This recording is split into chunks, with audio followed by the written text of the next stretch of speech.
प्रभुराम की तपस्थली धार्मिक नगरी चित्रकूट की महिमा अपरंपार है। यहाँ के कण-कण में राम बसे हुए हैं। चित्रकूट का एक नाम कामतानाथ भी है, अर्थात कामनाओं की पूर्ति करने वाला स्थान। चित्रकूट में कामदगिरी का इतिहास बहुत पुराना है। धर्मग्रंथों में उल्लेख मिलता है कि ब्रह्मा जी के समय से ही चित्रकूट की पवित्रता बरकरार रही है। प्रभु श्री राम के यहाँ 11.5 बरस वनवास के बाद ये चित्रकूट से चित्रकूट धाम बन गया। आपको बता दें, धार्मिक नगरी चित्रकूट का इतिहास बहुत पुराना है। धर्मग्रंथों के अनुसार चित्रकूट में स्थित कामदगिरी सुमेरुन पर्वत का एक हिस्सा है, जहां पर भगवान शिव तपस्या किया करते थे। एक बार सुमेरु और पवन देवता में संघर्ष हो गया, जिसमें पवन देवता ने सुमेरु पर्वत को आधा उड़ा दिया। लेकिन जब एक आकाशवाणी से उन्हें पता चला कि इसी सुमेरु पर्वत में एक सिद्ध मुनि चित्रा तपस्या में लीन हैं, तब उन्होंने इस पर्वत के एक टुकड़े को मथुरा में स्थापित कर दिया और दूसरे पर्वत के हिस्से को चित्रकूट में। चित्रा मुनि के नाम से इस जगह का नाम चित्रकूट पड़ गया। जब प्रभु राम को 14 बरस का वनवास मिला, तब राम ने वाल्मीकि ऋषि से पूछा कि हम कहाँ निवास करें। तब वाल्मीकि जी ने उन्हें बताया कि चित्रकूट गिरि करहु निवास, जहाँ तुम्हारा सब भांति सुबास। अर्थात आप चित्रकूट गिरि में निवास कीजिए, जहां आपका कल्याण होगा। इस प्रकार प्रभु राम सीता और लक्ष्मण के साथ चित्रकूट में बस गए। चित्रकूट में 11.5 बरस तक वास करने के बाद प्रभु श्री राम ने सभी का कल्याण किया और इसी कामदगिरी पर्वत में प्रभु श्री राम का दरबार भी लगा करता था। इसीलिए इसे कामदगिरी अर्थात कामनाओं की पूर्ति करने वाला पर्वत कहा जाता है।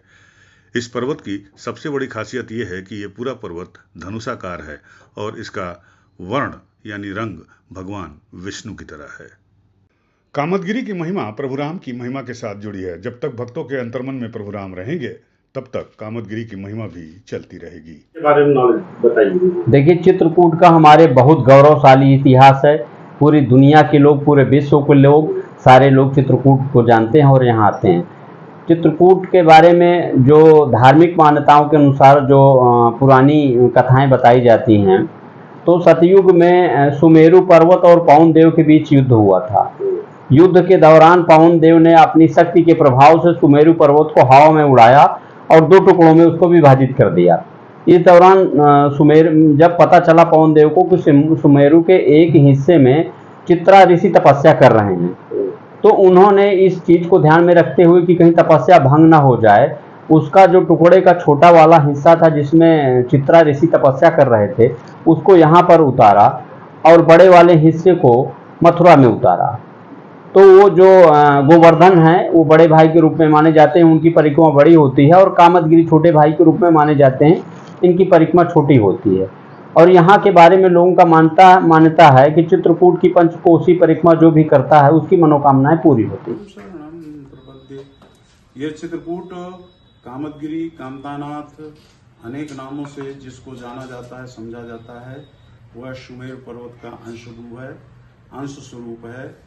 एक समय की बात है कि सुमेर पर्वत और पवन देव में आपसी कुछ बातचीत हो गई, आपसी विवाद हो गया। वह विवाद इतना बढ़ गया कि पवन देव बहुत कुपित हो गए और कुपित होकर के उन्होंने सुमेर पर्वत को खंडित कर दिया।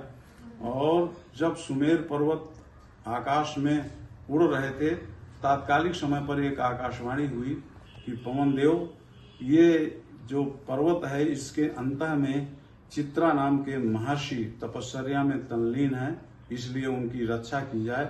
जब ये सुना पवन देव ने, तो उन्होंने जो है सुमेर पर्वत को 2 जगहों पर विभक्त कर दिया और 2 जगहों पर स्थापित किया। एक स्थापना चित्रकूट में हुई, जिसको कामतानाथ जी के नाम से जानते हैं, और दूसरे खंड की स्थापना वृंदावन धाम में हुई, जिसको गोवर्धन पर्वत के नाम से जाना जाता है। और इसी कारण से चाहे वो गोवर्धन पर्वत हो, चाहे चित्रकूट का कामतानाथ जी हो, इनकी प्रदक्षिणा भक्तगण, श्रद्धालु जनता जनार्दन बड़े ही भाव से करते हैं, ये मानते हुए कि हमारी इच्छाओं की संपूर्ति होगी। कामद भेगी राम प्रसादा अवलोकता पर विषादा।